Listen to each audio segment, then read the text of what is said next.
Good morning, YouTube, YTPC. How is everybody this lovely Sunday morning, 22nd of November, getting closer to December all the time.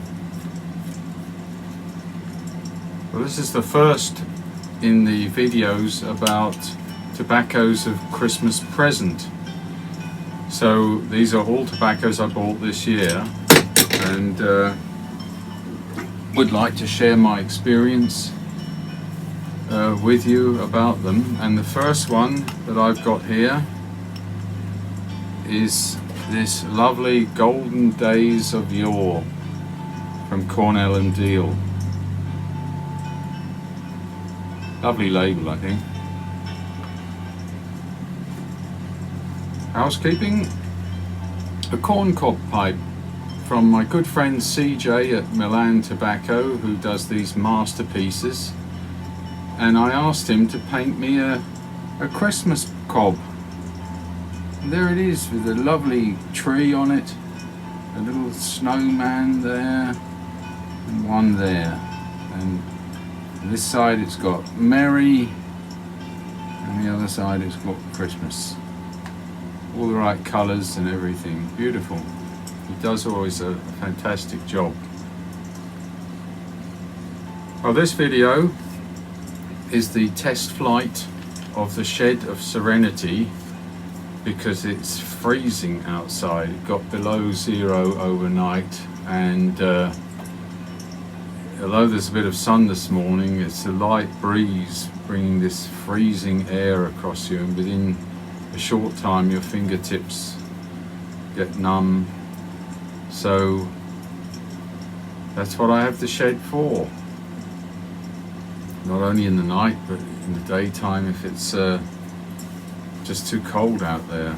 So I've arranged a few festive decorations, as you see. There's firstly another thanks to good old Mike Rondeau. I got one of your lamps, old mate, with this soft flickering light. Not that expensive, even in Switzerland, which is amazing. I got two of them, one for my other shed in the southern Switzerland place we have, so that's great.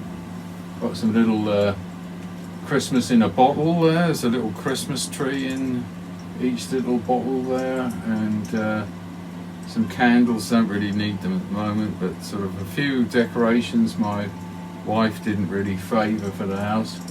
That is a Marks and Spencer's Christmas biscuit tin, which is musical. Would you like to hear it? It's kind of chinsy, you know, but you know, for a good laugh it's alright. And in about 50 years that'll be a collector's piece, and some collector like me will buy it.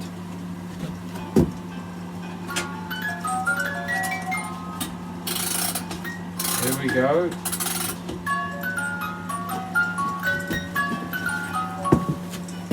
Deck the hall with boughs of holly.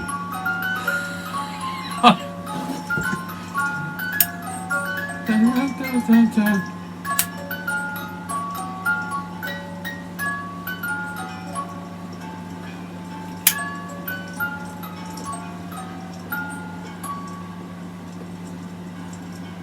Didn't wind up very far, but you get the gist. Good fun. Now, what about this marvellous tobacco? Oh, for the first time I'm actually getting layers of smoke, because I've got two vents at the top, but the cold from the roof must have sort of created stratospheres of strata of temperature layers, so that's what's causing that probably. Anyway,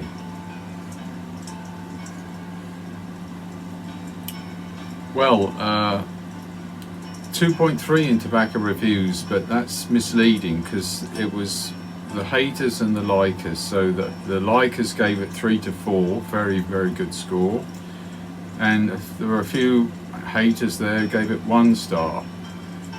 some of who said, well, you know, I hate aromatics anyway, well, you could throw those out, but others were probably also smoking aromatics and they just didn't like it.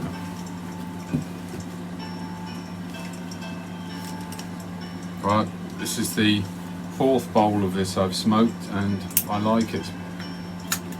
I see no reason not to like this.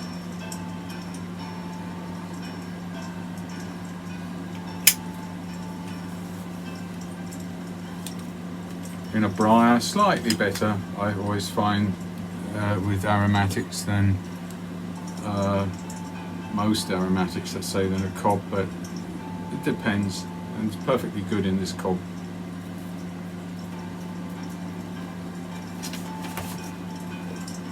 Well, it's Black Cavendish, Burley, Kentucky, Oriental, Turkish and Virginia.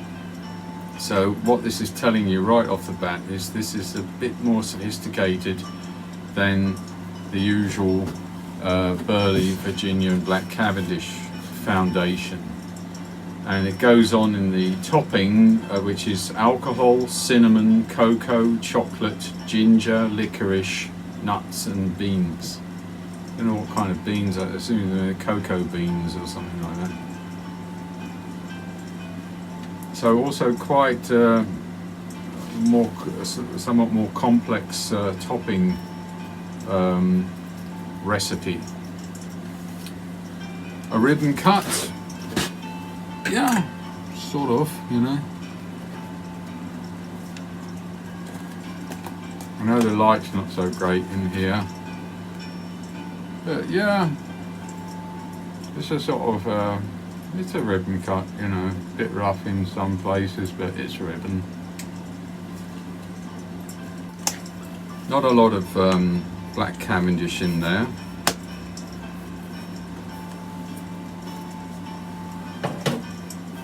So I wasn't expecting it to be super sweet. Nick is mild medium, that's about right. Some people said it's not far away from medium. Well, I've smoked 2 bowls in a row and I didn't get the jitters, so anything up to medium is alright with me. I would say mild to medium. The tin note is not that strong. You've got nuances, I think, of well, my wife picked up a bit of chocolate, a bit of cinnamon and a bit of licorice, you know, but not strong at all. Very pleasant room note, she liked that. It's ready to go. It's quite dry to touch, you know, it doesn't need any drying. It's perfect as it is. If you have it open for a time, you might, even when you jar it, put a hydrostone in there just to make sure it hasn't got too dry. But out of the tin, just perfect. Didn't get any bite. It's a reasonable amount of Virginia in there for sure, but no real bite if you take it steady, you know, no problems. So what about the taste? The other thing in the tin note is you get a little bit of spice from the Orientals, and you get that definitely in the taste, and that's, sometimes you think, is that the ginger or is that some other spice? But ginger stroke spice you definitely pick up, but nice, decent, moderate, mild amount of it. It's not something that will tingle your tongue or really irritate you if you're not really a spice person. It's just, you know, there at a nice detectable level. I think it's probably a bit of red Virginia maybe in there helping with that, but certainly the Orientals are most of it. Definitely cinnamon there, and the licorice, I was wondering, that's anise.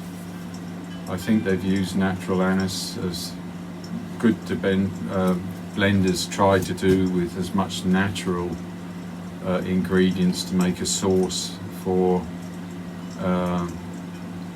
putting the flavour in there. It's a bit more at the background, I think, the aniseed and cardamom. And it's a kind of, you go about 15-20% down the bowl, you're picking up this rumminess, you know. I've got a 6mm filter in here, of course, and that usually it takes at least 5% or 10% of the bowl to saturate, and then pass on the flavour after that. I was trying to think, what is that alcohol? It's probably on the rum side. I don't think it's whiskey or brandy, but not a lot. It's not boozy for a blend, I don't think. I was trying to pick up the chocolate, and I was getting more sort of a hint of vanilla. You know, chocolate vanilla, I suppose, is what I would describe it. Again, it's almost condiment level. So it rather surprised me in that it's more mild and not heavily topped, even though the topping is fairly complex recipe. It's if you're worried about not picking up the tobaccos, don't worry about that. They're there, they come through, and the topping for me is just the right balance, just enough for an aromatic guy like me, but not too much for someone who says, I want to taste those Orientals, I want to taste that Virginia, and pick up the burley. And the chocolate is probably coming from the burley there a little bit.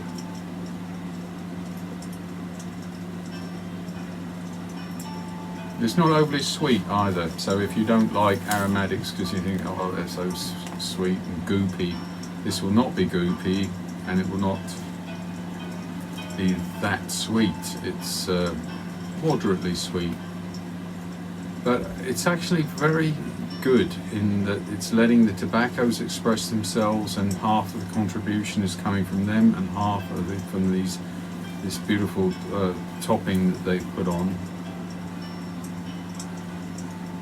There's actually a very good video from C&D about making of that sauce that they use in this blend, so if you want to look into the details of how they do it. But quite impressive actually, how they've really stuck to natural ingredients. But there is some sugar in that sauce, so of course this is going to be a little bit sweeter than just the tobaccos on their own. A little bit. So it's sophisticated actually for me for a Christmas tobacco, and I give it points for that because for example, I've smoked corncob button nose last year. Yeah, liked it. It's a little bit sweeter, a little bit more conventional, but this is definitely a step up from that from me. Now I would buy the corncob button nose for Christmas. I think it also belongs on the table, but that would be like 1 thumbs up, and this one would be 1.5 at least, I think. The strength is a bit for me also a little bit the weakness, you know. It's not strong, but it's not strong, a little bit more oomph. But that's my personal taste, so another person might have said, oh no, this is perfect, I'm tasting all the tobaccos here, it's just right, you know. So, but absolutely on the Christmas table, absolutely a very good option for a Christmas tobacco. Makes the league very clearly.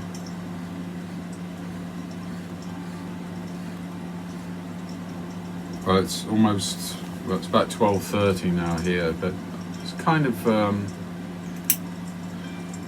don't know, if it's me, I'd maybe smoke it in the afternoon because it's got those spices, it's subtle, again, sitting, reposing, not going for a walk or whatever.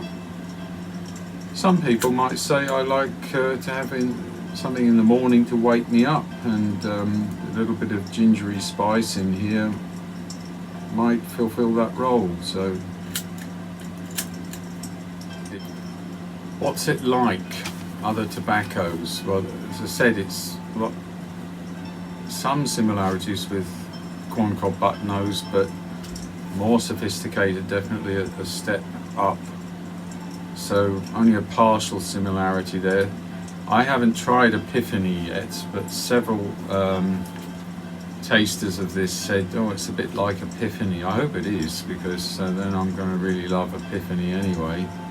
I like Revelation matches anyway, so I tried the Sutliff one, so come April, Albert Einstein's birthday, I will be trying Epiphany.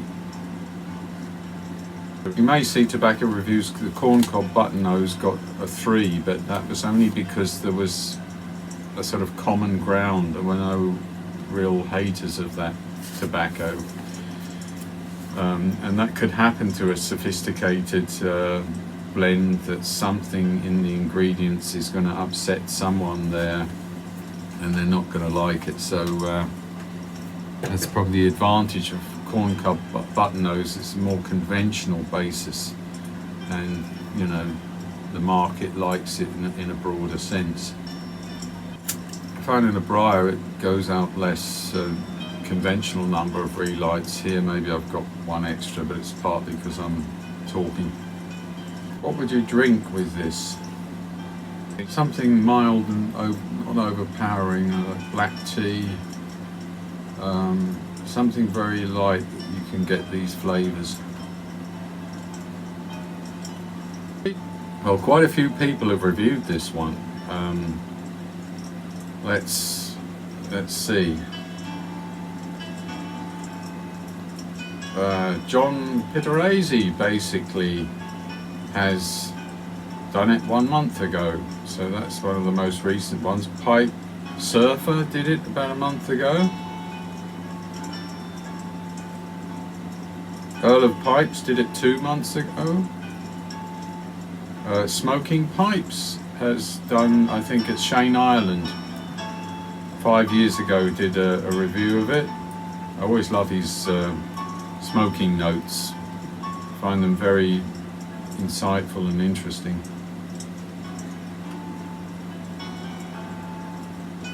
Corncob Piper did one 2 years ago. Kevin Parent did one 3 years ago. Pipe and Dog also 3 years ago, and Briar Hokey 3 years ago. So there's plenty to look at. I'll put a few of those in the bucket, but do look up the one by Jeremy Reeves of C&D about how they made the sauce. Just interesting how they do it and the ingredients they use in the process. Well, I would give this a 3, maybe a 3.2 any day. This is a very nice, interesting smoke and Christmassy enough. Maybe not the most powerful one, but very nice and actually appealing to those who like crossovers or American blends, where it's sort of kind of English with a light casing, depending on how you define that. But I really like it. You could smoke it also not at Christmas if you wanted. But there's a festive note in those aromas, and I think it belongs mostly to Christmas. You know, you could smoke it at Easter, I suppose. So I would get and have several tins in my cellar to make sure, if I can't suddenly buy any more from the United States, I've got a bit there, and I'll ration it out over 2 decades or something like that. I'm sure it won't last 2 decades, but and I'm quite happy with my shed, which is now at about 17 degrees. So I've gone from 0 to 17 with this little 1.5 kilowatt heater here, which tells me I'm wearing long johns and thick boots because your feet get cold first, but it's going to work. It's going to work, you know. Well, that's number one. The next one I'll do will be Peter Heinrich,